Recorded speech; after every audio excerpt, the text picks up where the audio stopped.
The Russian military has confirmed their new strategy of gaining full control of the south of Ukraine as the UN Secretary-General prepares to meet with Vladimir Putin. But as residents flee the heavily damaged city of Mariupol, even safe cities are under threat from the Russians. Ukrainian forces taking casualties but holding the front line.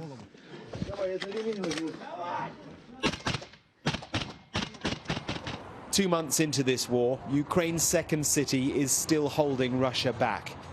In the centre of the city, in what's left of the council buildings, the soldiers are Ukrainian. Attempts by Russia to take this place and push south to the Donbass region have failed. And these images certainly present Ukraine to be winning the war here. These tell a different story. Filmed by Russian state TV, they show Russian successes somewhere near Kharkiv. As the Kremlin reveals its plan for phase 2 of this war, take Donbass and push west, maybe all the way to Moldova, well then images of empty Ukrainian trenches and abandoned positions are all part of the spin. And the word from Moscow does not suggest any sort of ceasefire is anywhere close. As for Russia-Ukraine talks, I wouldn't talk about platforms, but about the way Ukraine treats these opportunities. It's strange for me to hear the different kinds of statements from the Ukrainian representatives every day, including the president and his advisors, which lead me to believe that they don't need these talks and that they accepted their fate. And to make the point, the violence is reaching more and more of this country. On Hotitsa Island, they hadn't expected the cruise missiles. 2 of them landed somewhere here, and locals were directing us to the spot where one fell. Первую ракету сбили, попала в старый мост, в это самое, и в воду ушла, а вторая в префектуре. The target, intended or otherwise, was a health club for workers of the local steelworks. Russia's attempt to push west would take it through places like this. The hole from the impact is in the roof, and the shrapnel all around. 8 people were injured. The other missile, the mayor says, landed near this train line. An evacuee train was passing at the time. The carriage windows smashed. We'd heard the explosions as we waited down the road for the evacuees to arrive from the east and further south. Among them, people coming from places that remind you many cities here are under siege. This time, though, stories beyond the violence, hints at the grind of life under this Russian occupation. They robbed them. They robbed them? Robbed them, yes. And they robbed watches, telephone, and some things. And from the young man's stepfather, this remarkable story. Филиала больше нет. Ни одной техники, ни одной запчасти, то есть было украдено все. Как вы узнали, что они находятся на территории России? У вас есть какие-то GPS-трекеры, наверное? Да, GPS-трекеры есть, да. Сейчас они находятся, 2 комбайна и трактор находятся на территории Чечни. The Russian army has orders to push west, to take the south, to surround port cities. That is the clearly stated intention now. But does Putin's army have the capability? The last 8 weeks would suggest not. Mark Stone, Sky News, in eastern Ukraine. Russian state media is reporting 1 sailor has died and another 27 are missing after its flagship missile cruiser, the Moskva, was sunk last week. It claims 396 crew members were evacuated from the ship and taken to the Crimean port city of Sevastopol. The Russian Ministry of Defence maintains the ship was sunk by an onboard fire and not a Ukrainian missile strike. Let's head live to the United States. John Jordan, political analyst and former naval intelligence officer. John, good morning. Our time to you, of course. Look, as we see continued failure by the Russian military, how much more dangerous does a murderous dictator like Vladimir Putin become?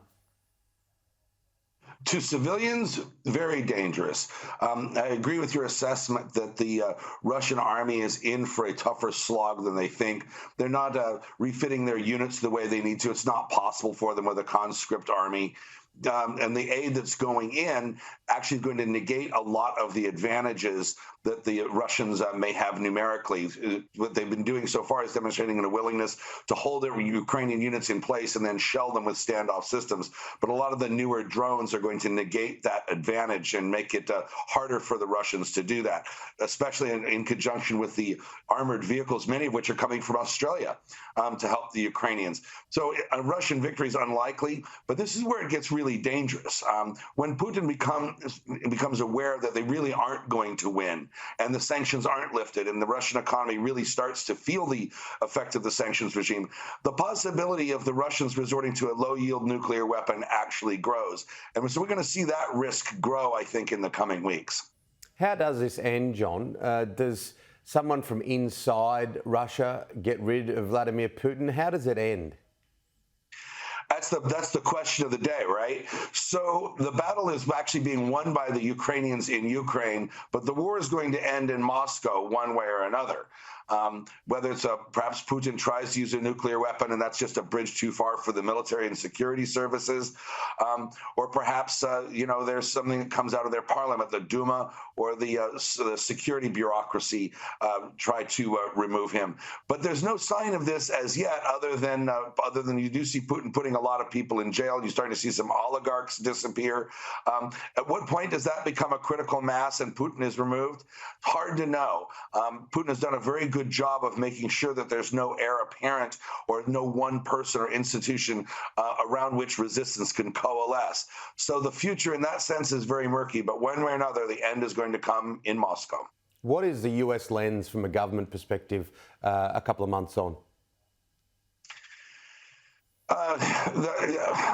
Initially, the U.S. government didn't think that the Ukrainians really had much of a chance. The American intelligence community, in a remarkable failure, believed that the Russians just numerically would win, and they stuck with that, and as did most pundits on American television.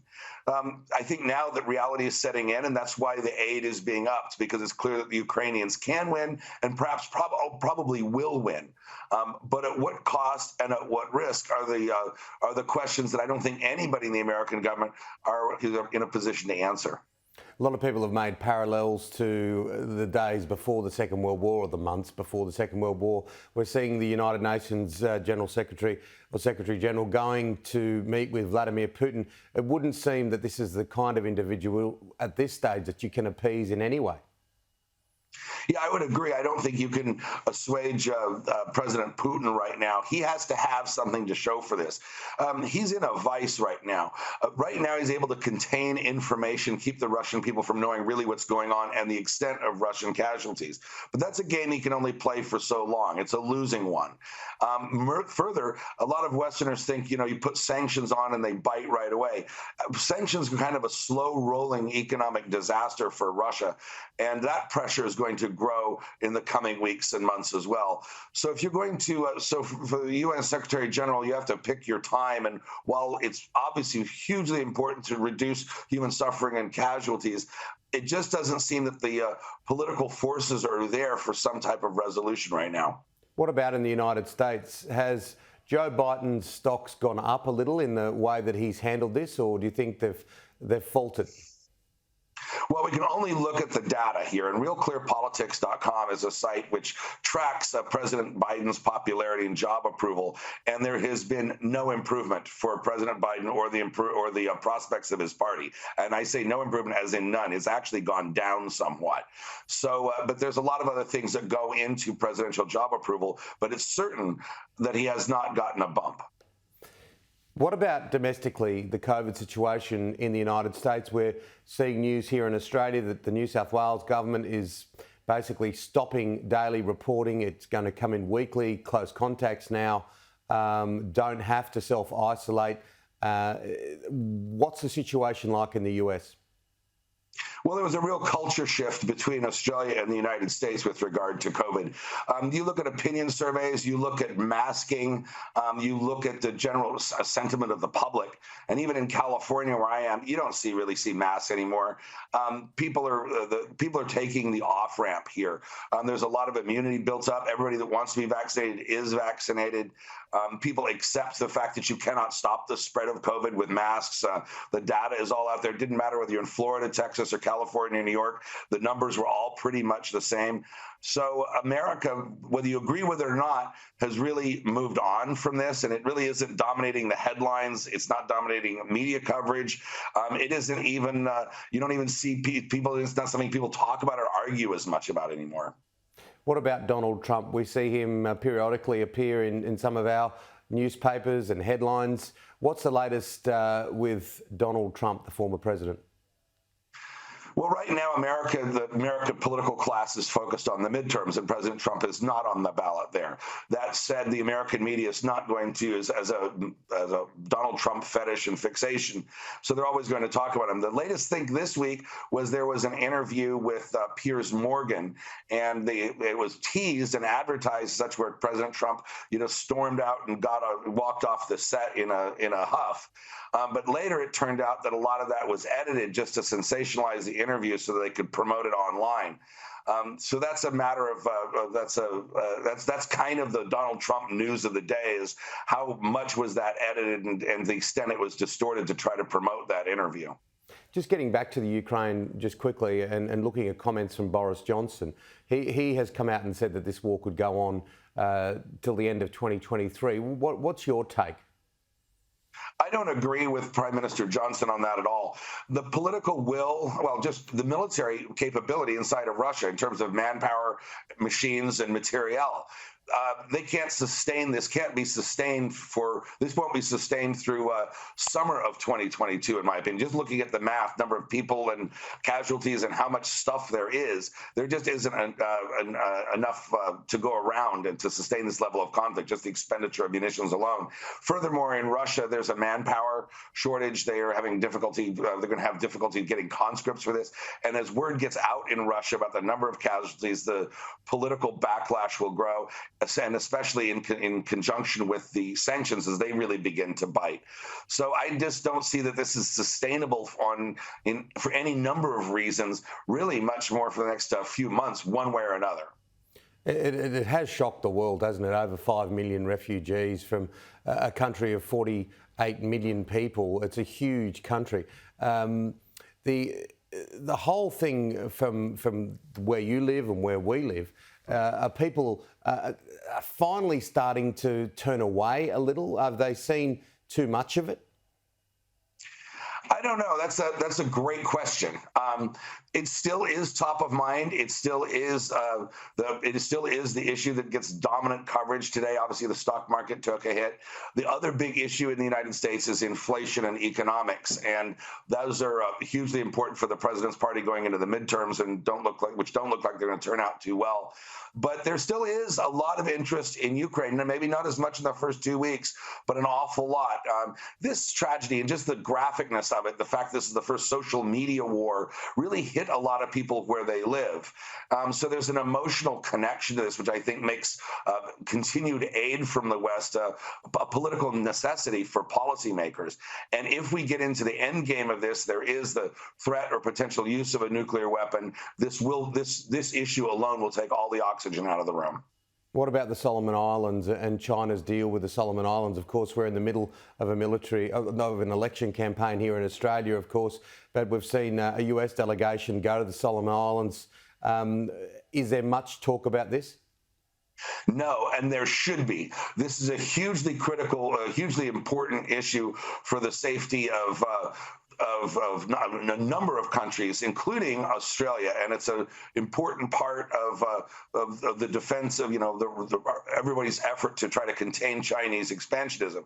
Historically, American Marines liberated a lot of the Solomon Islands in 1942 and 1943 and paid a terrible price in blood, and so it's very sad from a historical perspective to see this happen. But while this has been an important issue in Australia, unfortunately, this issue has not gotten the discussion in America that it deserves.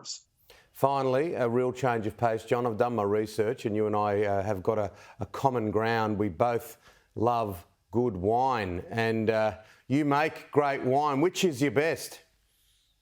Well, we make a Cabernet and Chardonnay here at Jordan Vineyard and Winery.